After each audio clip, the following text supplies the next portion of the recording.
Hello viewers, welcome to Shruti Soni blogs. నేను మీ శృతి. అందరూ ఎలా ఉన్నారండి? నేనైతే చాలా బాగున్నాను. సో ఈ వీడియోలో ఏంటంటే ఇన్స్టెంట్గా చేసుకునే బ్రేక్ఫాస్ట్ రెసిపీ. ఇది బ్రేక్ఫాస్ట్ కింద కానీ లేకపోతే డిన్నర్కి కానీ ఏదైనా టిఫిన్ లాగా చేసుకుందాం అనుకున్న వాళ్ళకి ఇది బెస్ట్ రెసిపీ అనమాట. సో ఫస్ట్ అయితే మనం కొంచెం గోధుమ పిండి తీసుకోవాలి. గోధుమ పిండి రవ్వతో చేసే అట్లు అనమాట ఇవి. సో గోధుమ పిండి తీసుకొని దాంట్లో కొంచెం ఉప్మా రవ్వ వేసాను అనమాట. సూజీ రవ్వ ఉంటుంది కదా, ఉప్మా రవ్వ. సో అది కూడా వేసాను. సో క్విక్గా చేసుకోవాలి, టైం లేదు అన్నప్పుడు ఇది రెసిపీ ట్రై చేయండి. సో గోధుమ పిండి, రవ్వ, కొంచెం జీలకర్ర, కొంచెం సాల్ట్, తర్వాత ఆనియన్, పచ్చిమిర్చి అనేది చిన్నగా ఇలా కట్ చేసి పెట్టుకోవాలన్నమాట. సో ఇలా కట్ చేసి పెట్టుకున్న ఆనియన్, ఇంకా పచ్చిమిర్చి, ఇంకా వాము ఇంకా స్పెషల్ టేస్ట్ ఇస్తుంది అనమాట ఆ ఫ్లేవర్. సో అందుకని వాము కూడా కొద్దిగా క్రష్ చేసుకొని చేత్తో అలా నలుపుకొని వేసుకోవాలన్నమాట. తర్వాత ఇందులో వాటర్ వేసుకొని ఫస్ట్ కొంచెం వాటర్ వేసుకొని మొత్తం అన్నీ యూనిఫామ్గా మిక్స్ చేసుకోవాలన్నమాట, సరిగ్గా కలిసేలాగా. దాని తర్వాత ఇంకొంచెం వాటర్ వేసేసి మనం దోసల పిండి ఎలా కన్సిస్టెన్సీలో ఉంటుందో ఆ కన్సిస్టెన్సీలో వాటర్ వేసుకొని కలుపుకుంటే సరిపోతుంది.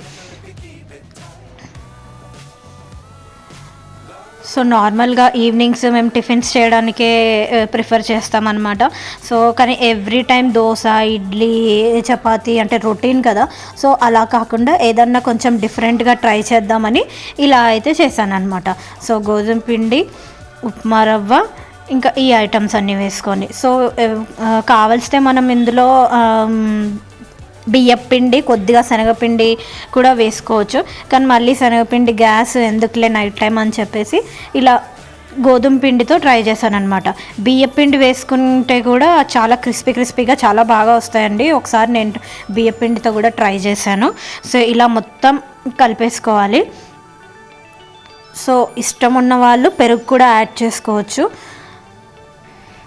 సో నేనైతే వాటర్ వేసే కలిపాను అనమాట. సో వాటర్, గోధుమ పిండి, ఉప్మా రవ్వ, జీలకర్ర, వాము, సాల్ట్, పచ్చిమిర్చి, ఆనియన్ ఇవైతే వేసాను.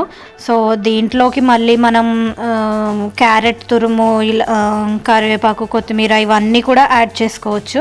సో నేను అవన్నీ వేయకుండా తొందరగా జస్ట్ ఈ ఐటమ్స్తోనే వేసాను అనమాట. సో ఇవన్నీ వేసి ఇలా కలిపేసుకొని ఒక 10-15 మినిట్స్ అయితే మూత పెట్టుకొని పక్కకు పెట్టేసుకున్నాను. సో దాని తర్వాత మళ్ళీ ఒకసారి ఇలా అయితే కలిపేసుకున్నాను అనమాట. జస్ట్ ఒక 10-15 మినిట్స్ నానితే చాలండి. జస్ట్ ఉప్మా రవ్వ నానడానికి అది కూడా అంతే. సో అది నానిన తర్వాత మనం స్టవ్ మీద ప్యాన్ పెట్టేసుకొని, ప్యాన్ కొంచెం వేడెక్కిన తర్వాత ఈ పిండితో మనం అట్లు వేసేసుకోవచ్చు అన్నమాట. సో ఫస్ట్ అయితే నేను ఆయిల్ అయితే రాసాను ప్యాన్కి.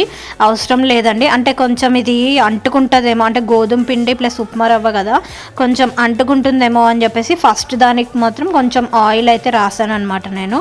బట్ అవసరం లేదనమాట. సో ఇలా కలుపుకున్న ఈ పిండి ఉంది కదా, ఇది వేసేసి మొత్తం దోశలాగా మొత్తం పెద్దగా అలా కాకుండా జస్ట్ అలా అత్తుకోవాలన్నమాట. సో అలా మొత్తం తిప్పేయకుండా జస్ట్ అలా రౌండ్గా వచ్చేలాగా అలా వేసుకోవాలి. వేసుకొని చుట్టూరా మనం ఆయిల్ వేసుకోవాలన్నమాట. ఆయిల్ వేసుకొని మూత పెట్టేసుకొని కొంచెం మీడియం ఫ్లేమ్లో పెట్టుకొని ఒక 10 మినిట్స్ అలా వదిలేయాలి. ఎందుకంటే ఇందులో మనం గోధుమ పిండి వేసాం కదా, గోధుమ పిండి కొంచెం అది ఉడకడానికి కొంచెం టైం పడుతుంది అనమాట. అందుకని మనం మూత పెట్టుకొని ఒక 10 మినిట్స్ అయితే అలా వదిలేయాలి. తర్వాత తీసి చూస్తే మనకి ఇలా బబుల్స్ లాగా, బుడగల్లాగా కనిపిస్తుంది. అది పొంగుతుంది అనమాట, కొంచెం అలా లైట్గా అక్కడక్కడ పొంగుతూ కనిపిస్తుంది అనమాట. దాని తర్వాత దీన్ని ఉల్టా తిప్పేసి ఈ సైడ్ కూడా దీన్ని కాల్చుకోవాలి. చూసారు కదా, ఇది గోల్డెన్ బ్రౌన్ కలర్లో ఎంత బాగా ఫ్రై అయిందో. చాలా బాగుందండి, చాలా టేస్టీగా ఉంది. సో అప్పటికప్పుడు ఎవరన్నా ఇలా బ్రేక్ఫాస్ట్ కానీ టిఫిన్ అంటే నైట్ టైం డిన్నర్కి కానీ ఇలా ఒకసారి ట్రై చేసి చూడండి, చాలా అంటే చాలా బాగా వస్తాయి. సో మనం మూత పెట్టుకొని ఉంటే ఏంటంటే మనకి తొందరగా మంచిగా లోపల కూడా, అంటే లోపల పిండి ఉండకుండా మంచిగా లోపల కూడా కుక్ అవుతుంది అనమాట. లోపల కూడా మంచిగా కుక్ అవుతుంది. సో అందుకని మూత పెట్టేసి కాసేపు పెట్టుకోవాలి మనం. సో చూసారా ఎంత బాగా ఎర్రగా వేగుతున్నాయో. సో ఇలా మనకి గోల్డెన్ బ్రౌన్ కలర్ వచ్చే వరకు దాన్ని మూత పెట్టేసి ఉంచుకొని తర్వాత వెనక వైపు తిప్పుకొని ఆ సైడ్ కూడా మనం కాల్చుకోవాలి.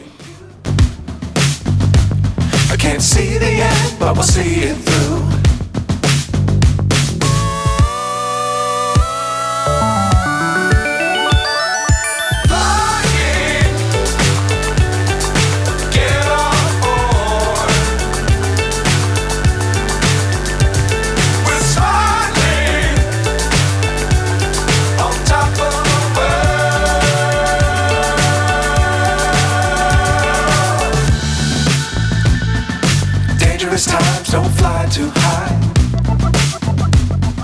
Be sure to keep the ground in sight. Fly forever if you keep it tight. Love the world but keep the sky on your mind.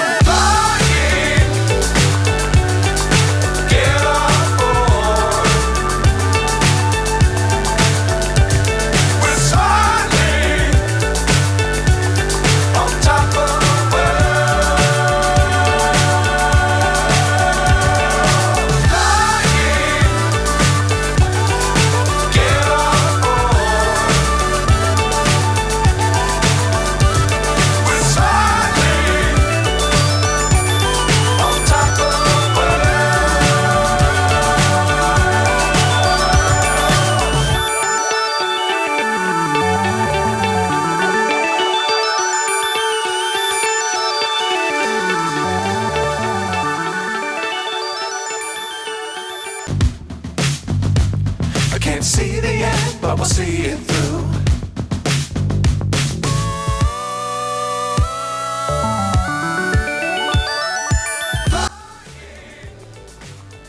చూసారా ఎంత బాగా ఎర్రగా వేగినాయో గోధుమ పిండి ఉప్మా రవ్వ అట్లు. సో ఇవైతే చాలా బాగున్నాయండి టేస్టీగా. సో ఇన్స్టెంట్గా మనకి దోశ కావాలి అంటే ఇలా చేసుకుంటే చాలా బాగుంటుంది. చూడండి లోపల పిండి పిండి కూడా లేదు అండ్ చాలా మెత్తగా ఉంది, చాలా బాగా ఫ్రై అయిందనమాట. చాలా క్విక్ అండ్ ఇన్స్టెంట్ రెసిపీ, చాలా బాగా వచ్చింది. నచ్చితే మీరు కూడా ట్రై చేయండి. Thank you for watching and please subscribe to Shruti Soni blogs. Love the world but keep the sky on your mind.